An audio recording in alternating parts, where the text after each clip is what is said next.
Iran's foreign ministry put out a statement, clear, direct, unambiguous. No negotiators are traveling to Pakistan for the second round of talks. The ceasefire expires Wednesday evening. Vance flew to Islamabad anyway. Witkoff flew to Islamabad. Kushner flew to Islamabad. 3 senior American officials on planes heading to a negotiating table that Iran had just publicly confirmed it would not sit at. While that was happening, the U.S. Navy fired on an Iranian cargo ship called the Tuska, boarded it with Marines, dropped from helicopters, seized it, posted it on social media. The ship had originated in China. It was traveling from China to Iran. Iran called the seizure proof that the United States is not serious about diplomacy. China said nothing, not about the ship seizure, not about Iran refusing talks, not a statement, not a press release, not a diplomatic call made public, nothing. And here is the thing about China's silence that every piece of coverage this week has either missed or dismissed. In diplomacy, silence is not the absence of a message. Silence is the message. The ship China didn't protest being seized was carrying Chinese cargo. China still said nothing. That's not restraint. That's a calculation. And the math is not what you think. To understand China's silence, you first have to understand what Iran's refusal to travel actually means, because the coverage has almost universally framed it as a scheduling problem, a logistical breakdown, a diplomatic impasse. It is none of those things. Iran sat at a table in Islamabad for 21 hours in the first round of talks. 21 hours, that is not the behavior of a country that doesn't want to negotiate. Iranian negotiator Ghalibaf stated it plainly. Iran has no trust in the opposing side. The source of that trust deficit is documented. In 2015, Iran signed the JCPOA with the United States and 5 other world powers. In 2018, the United States unilaterally withdrew. Iran made a formal international commitment and watched the other side walk away 3 years later. So Iran came 80% of the way to a deal in Islamabad and then stopped, not because of a scheduling conflict, but because crossing the final 20% requires trusting that what gets signed will stay signed.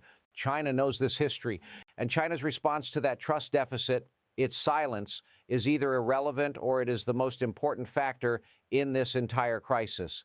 Everything you just learned about Iran's trust deficit applies to China, too, because China signed agreements with the United States before, and China remembers exactly how those ended. That memory is doing work right now. The conflict at the center of this story is not whether Iran comes to Pakistan. It is whether the pressure system the United States built to force Iran to the table is actually working. And the answer, hidden inside China's silence, is that it is not. The U.S. Navy blockade has created real economic pain. Iran's rial is down roughly 15%, and the Iranian central bank has warned that full recovery could take 12 years. But pain and collapse are not the same thing, and the distance between them is being maintained by one country. China is currently buying approximately 1.84 million barrels of Iranian oil per day, more than Iran was exporting before the war began. China officially records 0 Iranian oil imports. What it records instead is 1.3 million barrels per day of Malaysian crude, a volume that exceeds Malaysia's entire national production capacity. The oil moves ship to ship at sea, relabeled, rerouted through a covert system built over a decade. There are currently 157.7 million barrels of Iranian oil at sea, approximately 97% of it headed for China. The U.S. Navy's CENTCOM operational language excludes vessels bound for non-Iranian ports.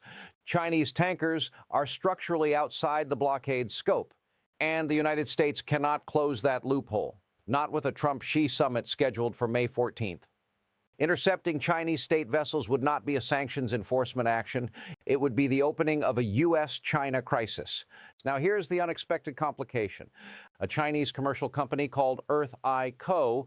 provided satellite imagery to the IRGC used to improve targeting accuracy against American military infrastructure, Prince Sultan Air Base, Muwafaq Salti Air Base, and facilities near the Fifth Fleet's headquarters in Bahrain. Confirmed by U.S. officials via independent reporting.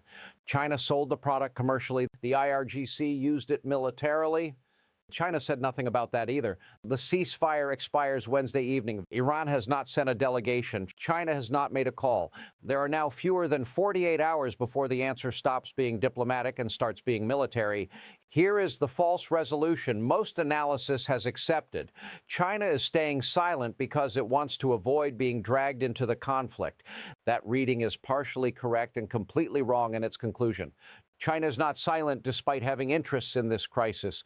China is silent because its interests are best served by the current situation continuing exactly as it is. China is receiving Iranian oil at a discount. It has demonstrated that American sanctions architecture can be structurally bypassed at scale. It has a summit in 3 weeks where it will sit across from the American president from a position of unmistakable leverage. Every day this conflict continues without escalating into something that requires China to take a public position. China's strategic position improves. A quick resolution ends the discounted oil, ends the demonstration that sanctions don't work on China, ends the leverage. Iran's internal split between the IRGC diplomatic faction and IRGC hardliners is real. When Iranian official Azizi said a delegation might still go today or tomorrow, contradicting the foreign ministry's flat refusal, that was the diplomatic faction trying to force a crack. The IRGC closed it. The IRGC overruled IRGC's Hormuz opening earlier in the conflict. The IRGC fired on tankers after that opening. The IRGC issued retaliation statements after the Tusca seizure. The IRGC is making the decisions that keep Iran out of Pakistan. And the IRGC can make those decisions with confidence because the economic lifeline that makes refusal sustainable is coming from Chinese teapot refineries processing undocumented oil without questions. Wang Yi called IRGC earlier in this conflict to pressure Iran on the Hormuz opening. That call happened. Hormuz briefly opened. Then the IRGC reimposed restrictions on Iran refusing Pakistan talks, on the Tusca seizure, on the ceasefire deadline. China has made no call. That asymmetry is the answer. That's the architecture of the silence. And now there's one question left, and it's the only one that tells you what happens next. Watch what China says, not about Iran, about its own ships. Watch whether China's foreign ministry issues any statement about the safety of Chinese shipping through Hormuz. A statement saying Chinese navigation is guaranteed or protected means China and Iran have already reached a private understanding for resumed conflict. If that statement comes, the Wednesday deadline is not an expiration. It's a start date. The second signal is whether China breaks its silence on the Tusca. If the ceasefire collapses and conflict resumes, continuing to say nothing about the seizure of a Chinese origin vessel becomes progressively harder to sustain. Watch for the moment China can no longer afford the silence, because that moment marks a threshold crossed. Iran's foreign ministry said no delegation. Another official said maybe still today or tomorrow. That contradiction is still live. 3 American officials landed in Islamabad for a meeting Iran said it wouldn't attend. The conference room was empty when they arrived. As of now, it is still empty. China has not said a word about any of it. In diplomatic terms, that is the loudest thing in the room. If that reframe landed, if China's silence now reads differently than it did 10 minutes ago, then the question worth putting in the comments is this.